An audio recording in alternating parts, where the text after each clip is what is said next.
మల్లారెడ్డి కాలేజ్లో విద్యార్థుల డీటెయిన్ వ్యవహారం కొడుకుల కొట్లాటగా మారిపోయింది. మల్లారెడ్డి కుమారుడు భద్రారెడ్డి, మైనంపల్లి హనుమంతరావు తనయుడు రోహిత్ మధ్య మాటల యుద్ధం పీక్స్ కి వెళ్ళింది. క్యాంపస్ లో పాలిటిక్స్ వద్దని ఒకరంటే, చదువులమ్మ ఒడిలో హత్యలు ఆత్మహత్యలు జరుగుతుంటే చూస్తూ కూర్చోబోమని మరొకరు హెచ్చరించారు. మొత్తానికి కళాశాలలో రాజకీయాలు గుదిబండగా మారిపోయాయి.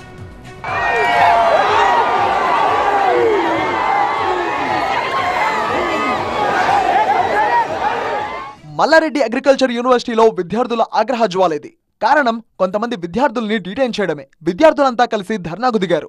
మల్లారెడ్డి దిష్టిబొమ్మను దగ్ధం చేశారు. దీంతో క్యాంపస్ లో హైటెన్షన్ వాతావరణం క్రియేట్ అయింది. ధర్నాకు దిగిన విద్యార్థులకి కాంగ్రెస్ నేత మైనంపల్లి హనుమంతరావు మద్దతుగా నిలిచారు. విద్యార్థులకు న్యాయం జరిగేలా చూడాలని ఆయన డిమాండ్ చేశారు. అంతేకాదు, నిబంధనలకు విరుద్ధంగా వ్యవహరిస్తే మేనేజ్మెంట్ పై కేసులు పెట్టాలన్నారు.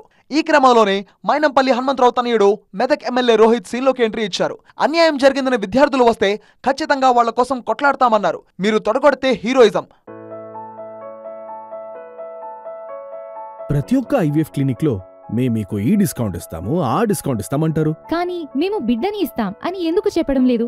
మనం ప్రామిస్ కోసం డబ్బులు ఇస్తున్నామా లేదా తల్లిదండ్రులు కావడం కోసం చెల్లిస్తున్నామా? Nova IVF. దాగిన ఖర్చులుండవు, మీరు నమ్మగల నైపుణ్యం మాత్రమే.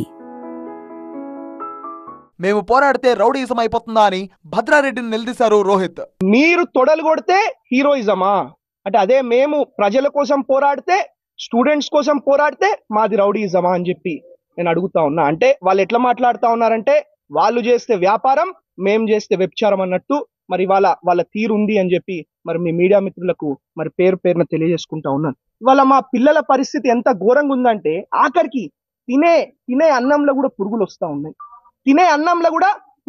ఉన్నాయి. మరి లక్షల కోట్లు ఏం చేసుకుంటారండి? పోయేటప్పుడు తీసుకుపోతారు అవన్నీ.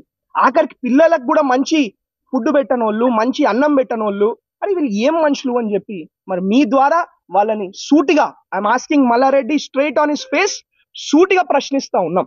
ఈ కామెంట్లకు గట్టిగానే కౌంటర్ ఇచ్చారు మల్లారెడ్డి తనయుడు భద్రారెడ్డి. కాలేజీలో రాజకీయాలు చేస్తూ విద్యార్థుల జీవితాలతో ఆటాడుకోవద్దని ఆయన సూచించారు. అన్యాయం జరిగిందని భావిస్తే ఫిర్యాదు చేసుకోవచ్చన్నారు. రాజకీయాలు అనేది కాలేజీలలో చేయొద్దు. దగ్గర 50,000 మంది పిల్లల ఫ్యూచర్ మల్లారెడ్డి గ్రూప్తోని టై అయి ఉన్నది. కాబట్టి నేను రిక్వెస్ట్ చేస్తున్నాను, ఈ గూండాయిజం రాజకీయాలు ఏదైనా చేయాలంటే బయట చేయండి. అదేవిధంగా ల్యాండ్ గ్రాబింగ్ అంటారు. అరే ల్యాండ్ గ్రాబ్ ప్రతి విషయంకి వస్తే ల్యాండ్ గ్రాబింగ్, ఏదైనా డాక్యుమెంట్ ప్రూఫ్ ఉంటే చెయ్యి. రెవెన్యూ అధికారులు ఉన్నారు, కలెక్టర్లు ఉన్నారు, బఫర్ జోన్ అంటారు. అరే ఏదైనా ఉంటే నువ్వు కంప్లైంట్ చేసుకో, ప్రాబ్లం ఏం లేదు కదా. దానికి మేము పట్టిస్తాం, జైల్లో పెట్టిస్తాం. అరే ఇదేం రాజకీయాలు నాకు అర్థమవుతలేదు. అది మా కాలేజీలో వచ్చి మాట్లాడడం ఏంది ఈ విషయాలన్నీ? ఇద్దరి తాపత్రయం విద్యార్థుల భవిష్యత్తే. అంతవరకు బాగానే ఉంది. కానీ క్యాంపస్ లో రాజకీయాల ఎంట్రీనే ఇప్పుడు విమర్శలకు దారితీస్తోంది. గొడవలు, కొట్లాట్లు, ఉద్రిక్త పరిస్థితులు ఎక్కడ తమ బిడ్డల జీవితాలను ఆగం చేస్తాయో అని తల్లిదండ్రులందరూ ఆవేదన వ్యక్తం చేస్తున్నారు.